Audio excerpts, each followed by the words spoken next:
yes, incentives are a good way to bootstrap, but without a plan to actually retain users, without a retention plan, incentives only incentivize rotation, they do not incentivize. that couldn't be further from the truth, right? So RWAs do not remove risk. I think they just change where the risk lives.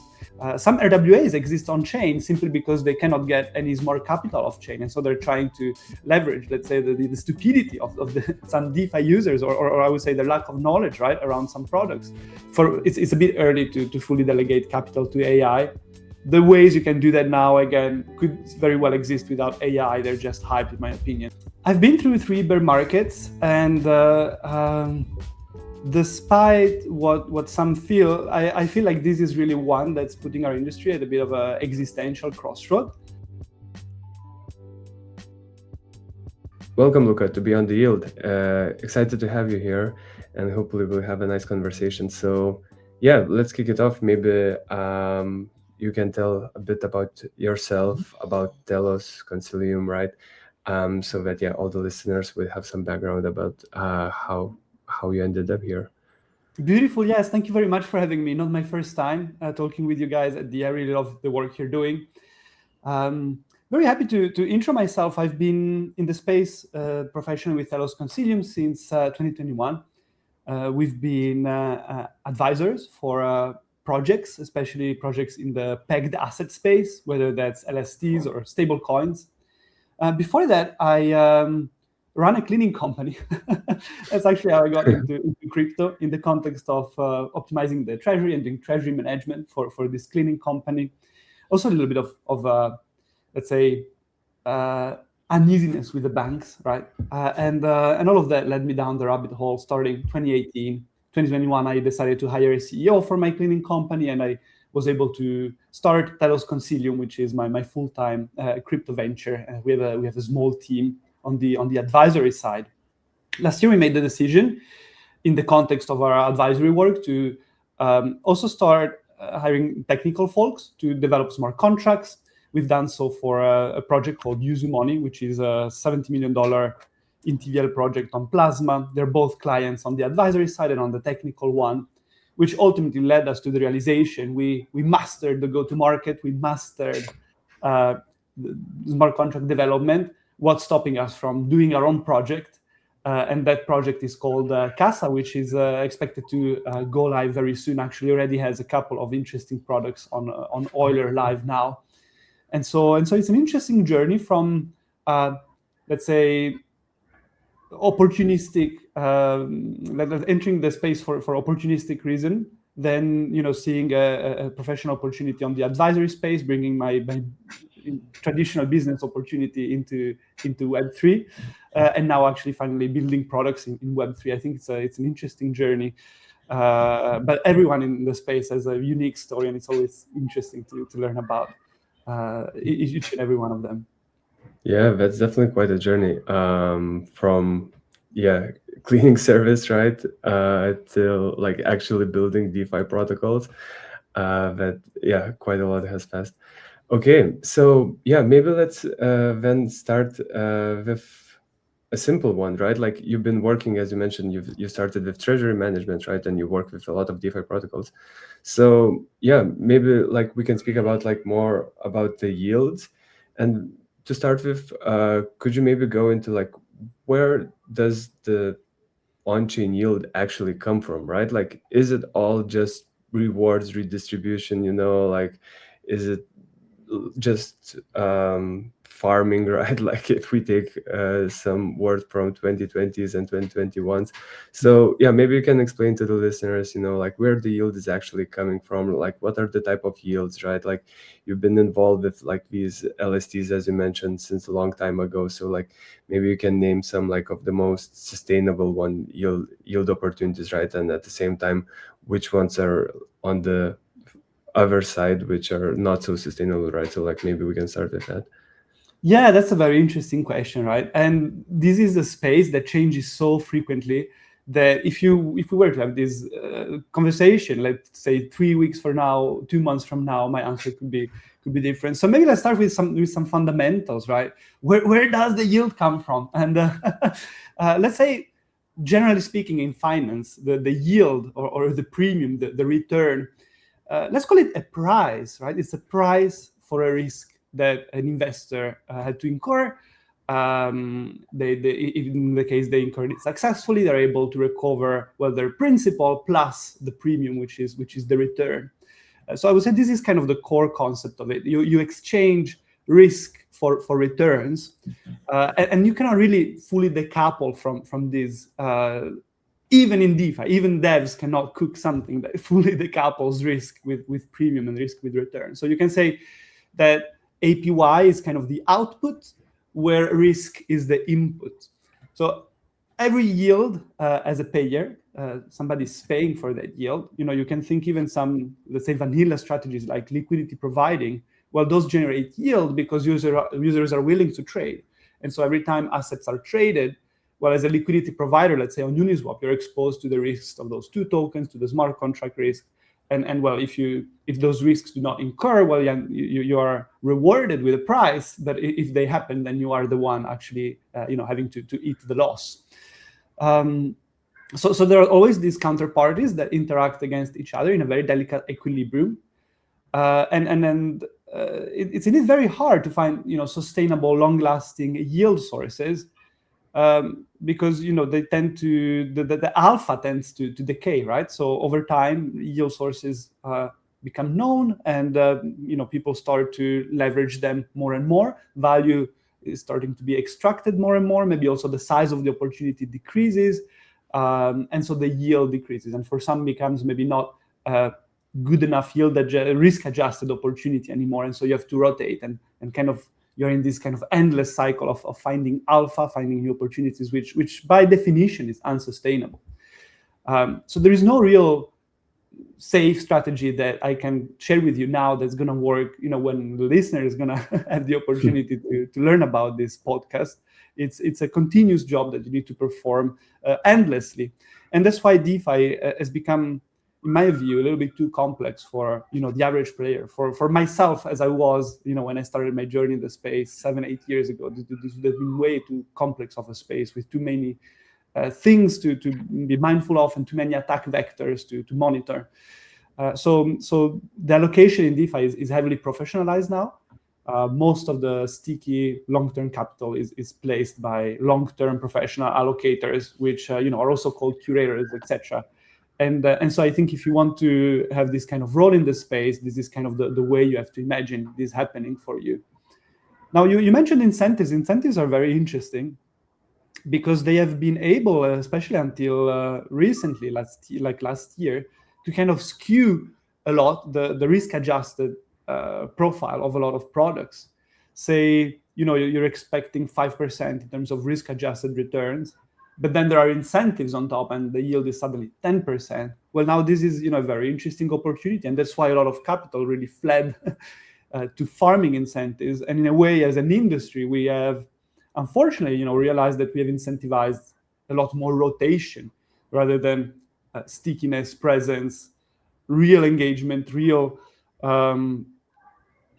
users, and that's maybe something we can discuss even a little bit later today, because as advisors, our work has been a lot into, yes, incentives are a good way to bootstrap, but without a plan to actually retain users, without a retention plan. Incentives only incentivize rotation. They do not incentivize, they do not market your product, they're not the loss leader that you want users to enter into to then give them other things. There are some very good examples of companies very successfully going about their incentives campaign, but we also have incredible examples of massive, expensive failures. Like, who remembers Unichain now, right? And Unichain had an incredibly high budget for incentives. They were distributed by Gauntlet, if I'm not mistaken, last year. They fueled the massive TVL influx, but as soon as the incentives dried up, so did the TVL. Uni holders, unfortunately, were left a little bit hurt by that. Other examples, maybe on the opposite end. Well, I maybe do some astroturfing here a little bit, but Usumoney is a great example of a protocol that has spent very well its incentives, despite launching and living through a very turbulent time, because Use Money launched in October 2025, just before a series of major blow-ups in the stablecoin space. Then it survived the KelpDAO exploit. It survived the Resolv exploit. So throughout all of this, they were able not only to retain, but now also to grow past their all-time high in TVL with a very, very cautious approach in terms of incentives, oftentimes, almost always aligned with some larger partners, and all of that draw users that are sticky, and the protocol is run very successfully and has a very bright future ahead. Okay, maybe we can speak a bit more about these rotation games and how you decide in a bit. Just before that, wanted to touch base on RWAs are coming on chain, right? And now we kind of like have on chain as well, like a market neutral, a market neutral position, which is US Treasury, right? Like, which is like paying around 4.5% or something like that, and it then places DeFi yield above that all the time, right? Like, because if you have it below, then the incentive games went wrong, right? So and it's a place where I guess the capital is not rotating so often, right? As pretty stably you can get this yield, depending of course on the Fed policies and other questions, but still, like, there's some incentive attached to that. So did you see any change recently due to RWAs in the incentive space of DeFi? Because we can see that the yield game is changing a bit on chain, right? So how does it impact the overall incentive game, and like how yields are packaged, how they're promoted, and like overall, maybe you can comment a bit how RWAs are impacting the or OG DeFi space. Absolutely, yes. I mean, I think we all realized early in this year, 2026, especially I would say January, that this was going to be the year of the explosion of RWA on-chain. It's interesting because some people think, oh, real-world asset, that means something tangible, something that exists off-chain, so it must be real. I can touch it again. It must be safe. that couldn't be further from the truth, right? So RWAs do not remove risk. I think they just change where the risk lives, and so when we talk about RWAs, we need to make sure we are still applying some of the categorizations that are needed to diversify the risk profiles. Some RWAs exist on chain simply because they cannot get any smart capital off chain, and so they're trying to leverage, let's say, the stupidity of some DeFi users, or I would say the lack of knowledge, right, around some products, and so you have to be really careful. RWAs is a very broad category, and not every RWA is created equal.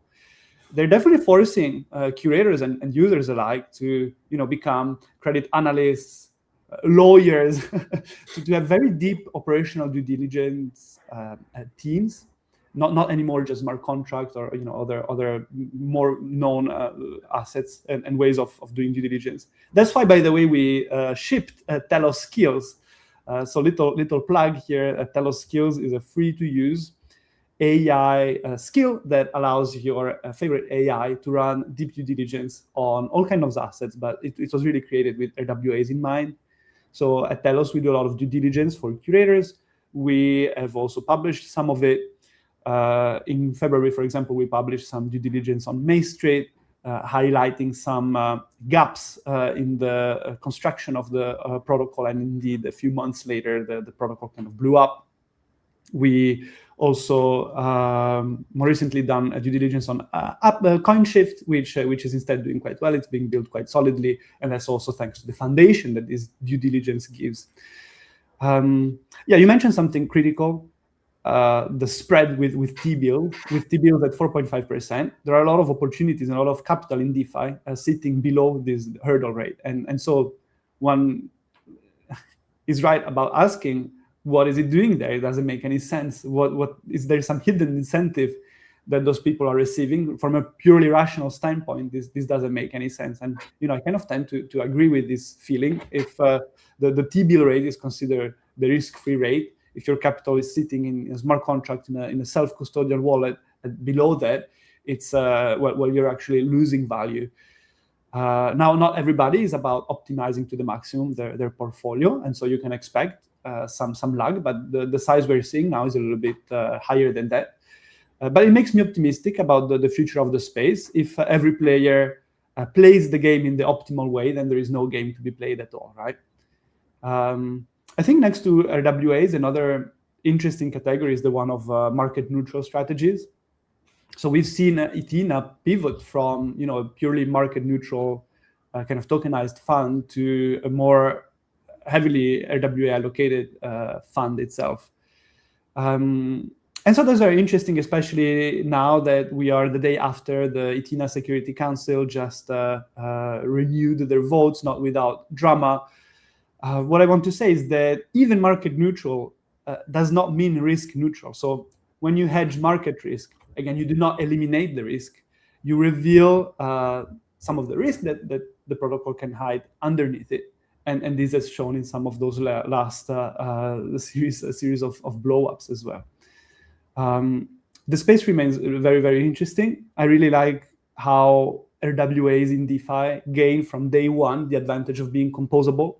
A token can be put in a liquidity position. It can be oftentimes used as collateral to borrow. Yes, you can also do that in traditional finance with repos, but unless you're a multimillionaire and you want the position to be open in 2 months from now and stay open for a long time because the admin is so crazy, well, in DeFi you can do that in a minute, and that's really, really compelling for distribution, for growth, and for utility. Yeah.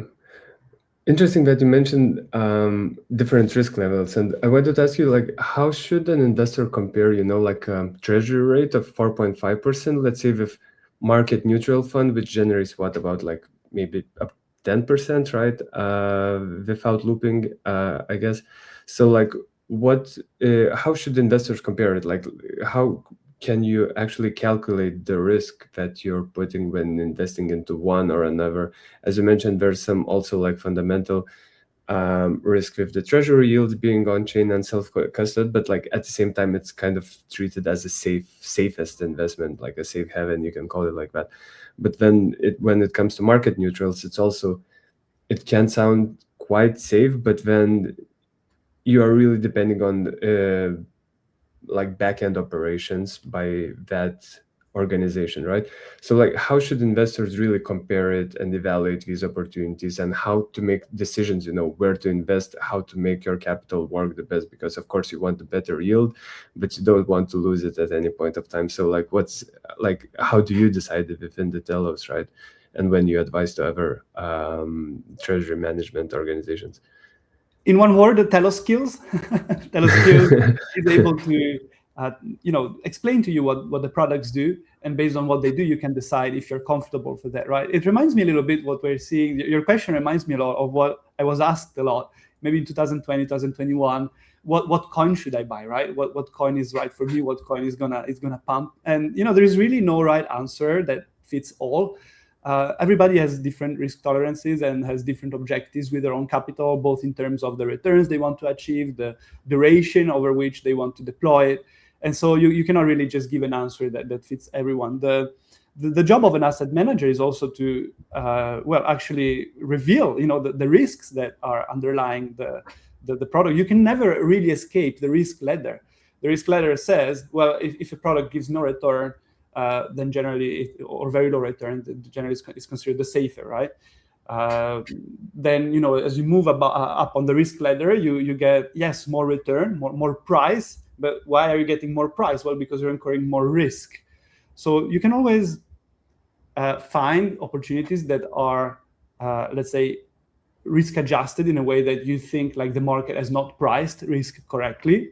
But in the context of RWAs, for example, that's a little bit tough, because like just the market is so large and so full of quants and teams with machines that you cannot even imagine that are calculating this. So you, from your iPhone, thinking that you have an edge over those teams is a little bit unrealistic.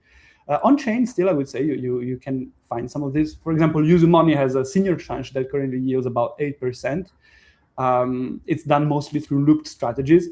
If you understand what leverage is and what loops are and the risks that are involved and the collateral tokens that are used, and you're comfortable with those, I would say that loops are a fairly decent risk-adjusted opportunity.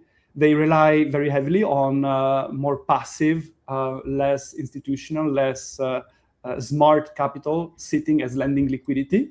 And because you're looping, you need $10 of lending liquidity against $1 of smarter capital. So, this game now works, but it might not work indefinitely. Now it works. And so 8% for looped Ethena or looped syrup looks on paper like something that you could potentially arbitrage in terms of the risk returns, and something that sits in an interesting position in the risk ladder. Another thing is arbitrage. Arbitrage strategies are generally not crazy complex in terms of the risks that they expose you to, because you're holding assets only for very short periods of times, and you really only have execution risk. And so I've seen some teams, and recently we made a hire in that context for Casa, where once you are able to exploit and extract value from arbitrage, high frequency trading, especially SEX to DEX, so centralized exchange to decentralized exchange. Well, those plays have a very acceptable quantity of risk for the returns they're able to generate for the people running them. We're talking like something 12, 14, even 20% at some times. The only, I would say, downside is that there is a very evident ceiling on how much capital you can deploy at such returns. At some point, the opportunities kind of vanishes, and the more capital you add, the more you're just diluting the strategy. So yeah, those still exist. They are out there. Any listener, very happy to chat with them. We are actively deploying strategies with Casa. We soon have this SEX-DEX strategy available for users. We have also this goal now of deploying strategies for users in their native currency. I'm from Switzerland. We have seen a lot of capital exit DeFi just because everything is denominated in dollars, and dollars have done very poor against Swiss francs, but also against euros, for example, right? So dollar, since in the last 3 years, lost maybe 20-25% of its value against the native currency. So even with a very risky strategy, you have not, as a European or Swiss, outperformed simply holding money in your bank account. And so Casa wants to fix that. We want to deploy strategies on-chain, but also off-chain in the native currency of users, so that they are not exposed to the dollar, which is a bit volatile, especially lately. Yeah, that completely makes sense. I want to find out a bit more about like your processes. Maybe you can tell. Let's say there's a new strategy launching. They promise around 10% yield from finding, let's say, maybe arbitrage opportunities. It can be off-chain, it can be on-chain, right? Or they generate some yield by loaning the assets, and they target, let's say, 10% APY. What's your overall? Where do you start? Like, what's your due diligence process, right? Like, how do you make sure that it's a sustainable yield and that your investors won't actually lose money, right? Like, and maybe how do you advise them to structure it so that it would be actually safe? So maybe we can walk us through it.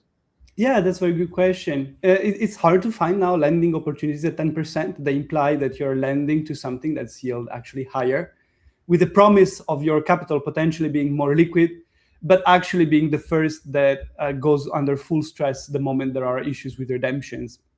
So I was analyzing yesterday an RWA product that is meant to tokenize bonds. And the way they're going about it is very interesting, because they are packaging extremely safe bonds with extremely risky ones in a single product. So you have on one end of the spectrum bonds that are just 50 bips above T-bills, and on the other hand, stuff like loans to Aston Martin, which currently go for 20-25%. And that's very tricky to analyze, because you need to predict the future a little bit. So, you need to look at Aston Martin. How are they doing in F1? They're doing poorly. They're one of the teams that's spending the most, while they're also dead last at every race, barely doing times that allow them to qualify for the race even. And so, I'm not too optimistic about that part. But then there are other components to the loan of companies that maybe I don't know as well. And so you need to really research a lot. usually when you have a doubt, it's better not to go forward with your investment, because it's where the thing will break. Right? It's not just Murphy law, right? It's well, I understand all of the risks except this one, but everything else seems fine, whatever. Well, actually, no. You really need to understand everything in depth. You really need to go to the end of the process to make confident decisions. I think we spent a lot of time in crypto building financial primitives. But the next phase is packaging. So it's not because something sits in a vault that magically it's safe, right? It's not because somebody manages it that suddenly it's risk-free. It's quite the opposite. There are allocators that purposefully build vaults with, some risk profiles not for the faint of heart, and that's perfectly fine, right? It's a perfectly legitimate thing. You just need, as a user, to understand what you're doing when you deploy capital into those. Why one curator offers 12% instead of 8% instead of 6, and so on. So, for example, we now have a Casa RWA product that lends to RE. RE is a reinsurance protocol that mostly deploys into reinsured funds around CAT. CAT is traditionally in finance one of the catastrophe events. One of the insurance companies securitize different bundles of insurances sold to people, and then they put them on the market to sell them to people, and they distribute 12%, 14% sometimes yield in exchange, obviously, for capital at risk in case an event actually happens.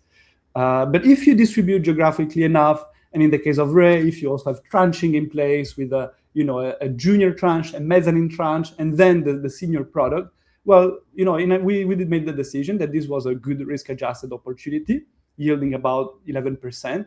So we decided with Agora to deploy a product called Casa RWA that lends at approximately 8% against it. It's a very interesting product. It's one that we think has a bit of this arbitrage in terms of risk-adjusted returns, but it's not for everyone. You need to understand that if something was to happen in Florida or in some of the other places where this insurance happens, well, then your capital is actually at risk of being eroded, and that's why you're getting such a high price for your capital being in this product. So yes, the next phase is packaging. We need to become better at packaging things, and once we do, I think on-chain becomes just an implementation detail, right? Like you will not buy an on-chain yield product anymore. You'll buy a Swiss franc, a euro, a dollar yield product with potentially some of the execution happening on-chain or not. Like the end state of DeFi is for it to be transparent to the end user and to be distributed in places where the customer even just stops caring that where it's DeFi or not, just because it's on the same level as any other financial primitive.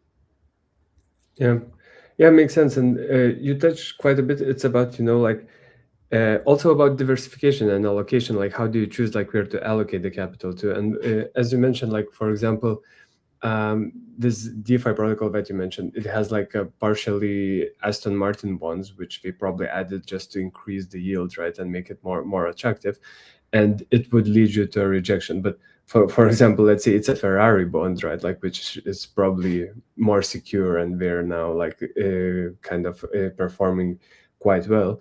And this would lead to probably at least a small allocation made by a fund or by someone investing it, because you're still aiming to diversify and search for different yield opportunities.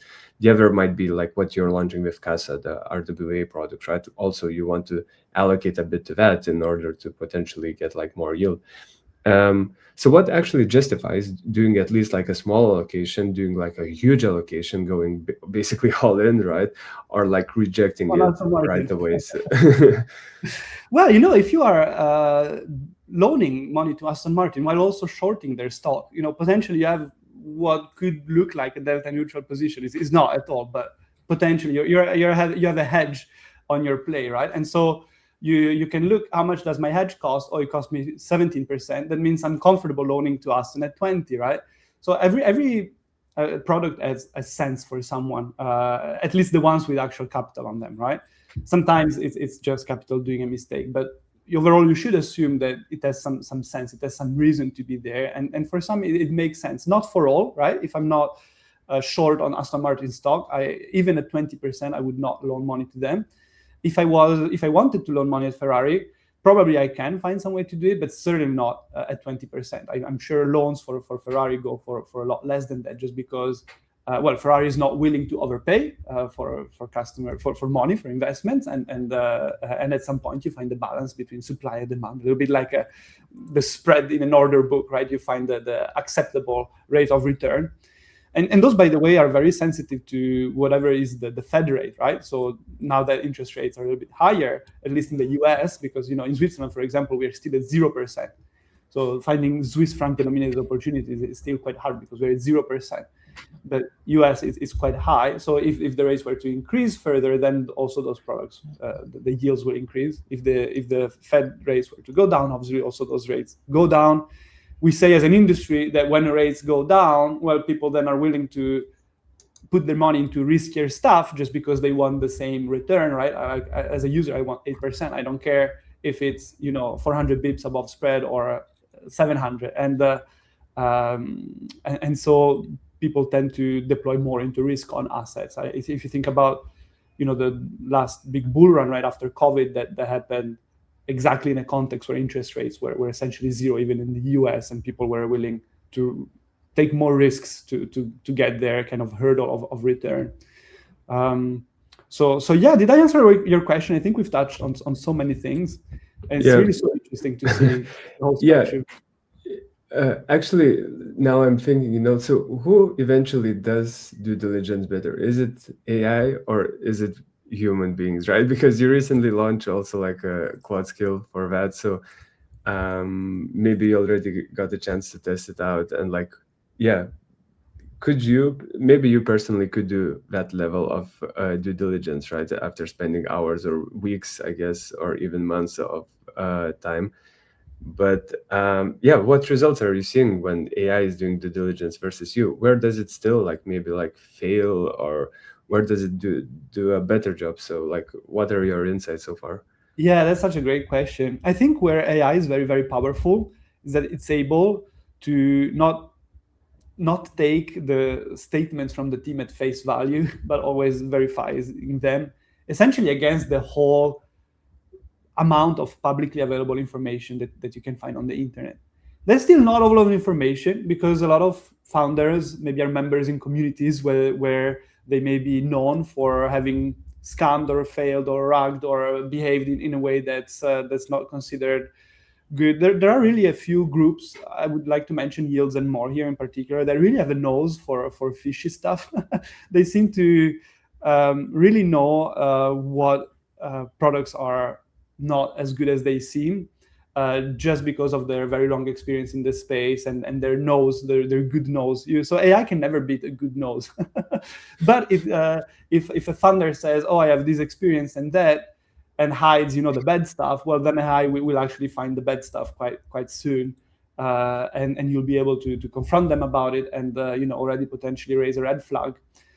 This AI does very, very well. Another thing AI does extremely well is on-chain analysis. I was extremely impressed by this. If you give AI some good RPC, it finds you how concentrated the liquidity is, especially if there are only a few large holders. We've seen some assets with markets deployed for them with many, many lenders, but only one borrower. And they're like, oh, and then you dig into a little bit into who's the borrower, and it's actually, a address related to the team. And so you're like, well, there could be some, self-minting, unbacked self-minting going on. And that's what happened with Mood Digital.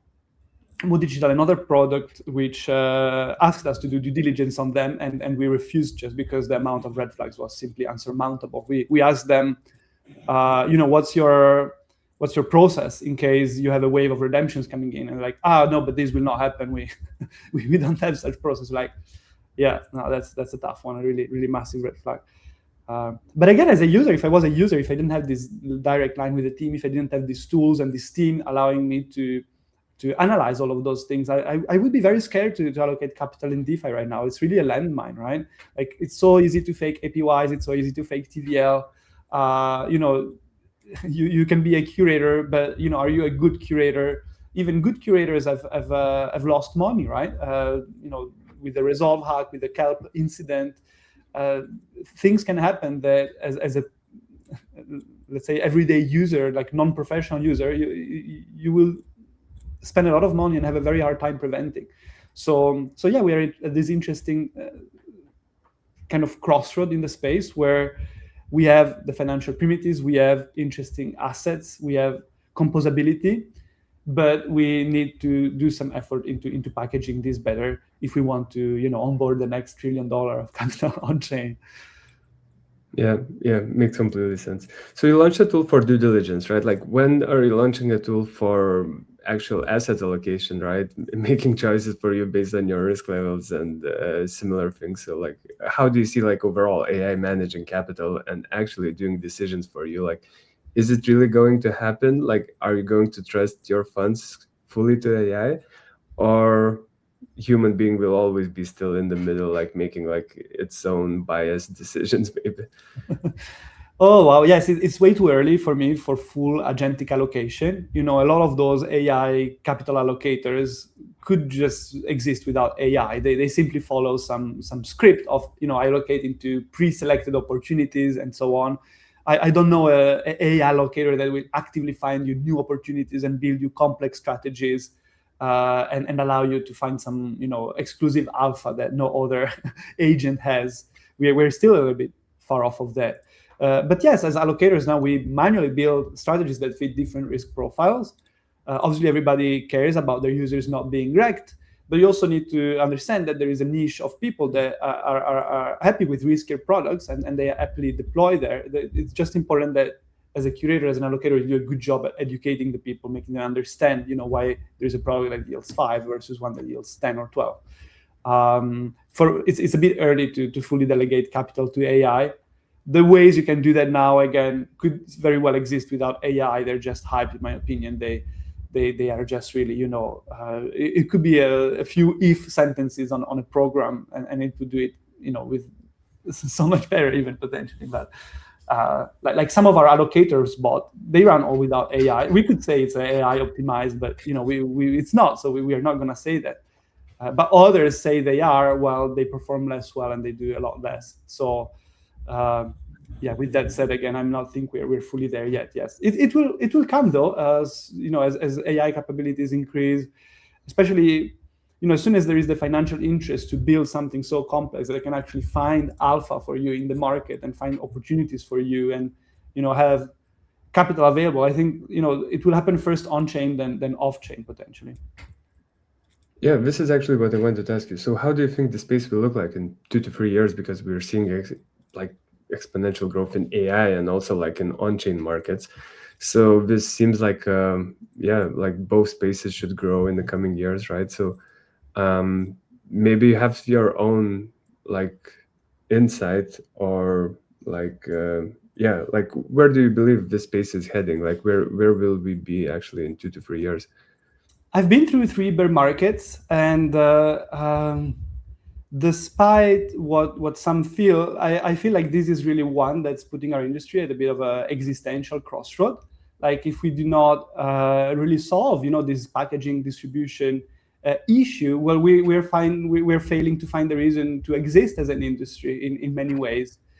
So people like yield, they like yield that scales. So I think if those products are packaged correctly and they do well and they do not wreck users, well, I think we have a bright road ahead. If not, then DeFi will be a subcategory of finance as a whole. It will be continue to exist and be incorporated, but will not become the future of finance, to call it with the term that we've been hearing a lot. So well, it's easy to have a pessimistic outlook during the bear market and then be super optimistic during the bull.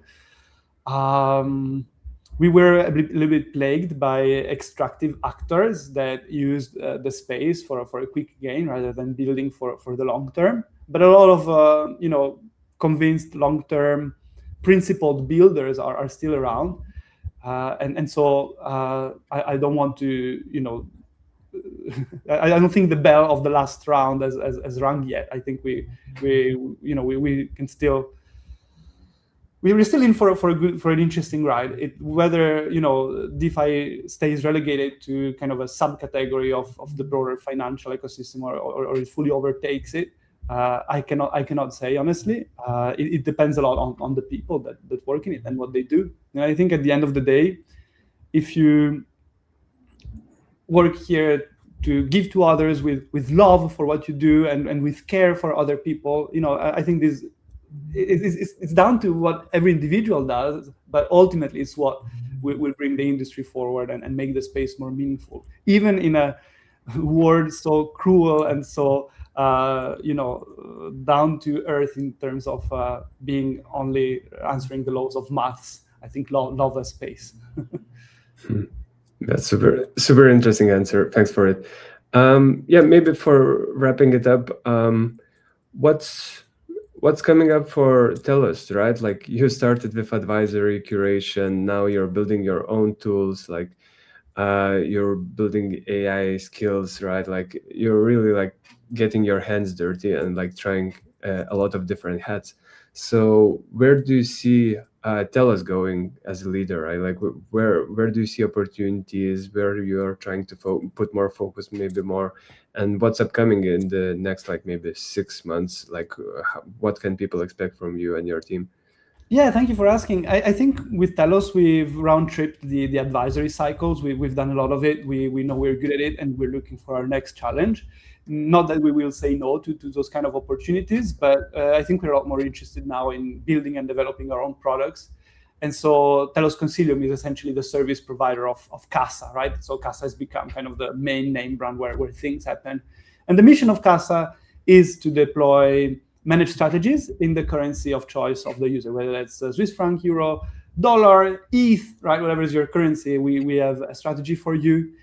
At the bottom, you still need kind of the same core components, intelligence, diligence, data monitoring. You need skill in allocation, deciding where the capital is going. And so I think through advisory, we built a large enough network that allows us to be connected with all different ecosystem players, the asset issuers, the chains, that puts us in a privileged position to make those decisions in a correct way. But again, you need products that package those allocations in an interesting way for investors. And ultimately, you need mechanisms for pricing and transferring the risk. You can never really decouple return from risk. Given a long enough time horizon, any risk will eventually happen, and even a product with 2 bips above T-bills can and will fail. So I think after you've done a good job with yield, what's very interesting is to do something around risk, finding a way to transfer this risk, to price it, to make it tradable. We now have the tools with stuff like Chainlink, proof of reserves, with also Octave Redstone are doing a terrific job with those products. Accountable, you could have a fully deterministic on-chain system that acts as a credit default swap and packages and transfers risk. And I'm very interested in exploring this primitive, potentially, making this kind of a real standalone product. I think we'll see something like this happen, whether from us or not, in the next 6 to 12 months. Okay, well, that's exciting, Luca. Thanks again for jumping in. Hopefully you had a great time here. Thanks again for sharing your insights. I bet everyone will be able to take something from it to themselves and apply it to their own capital allocation and risk management. So yeah, wishing you all the best with Telos Consilium. Again, thank you, and yeah, hopefully you'll be having a great time building products yourself. Thank you very much for the nice conversation today. I'm looking forward also to doing very well. Okay, amazing. Thanks, Luca. Bye.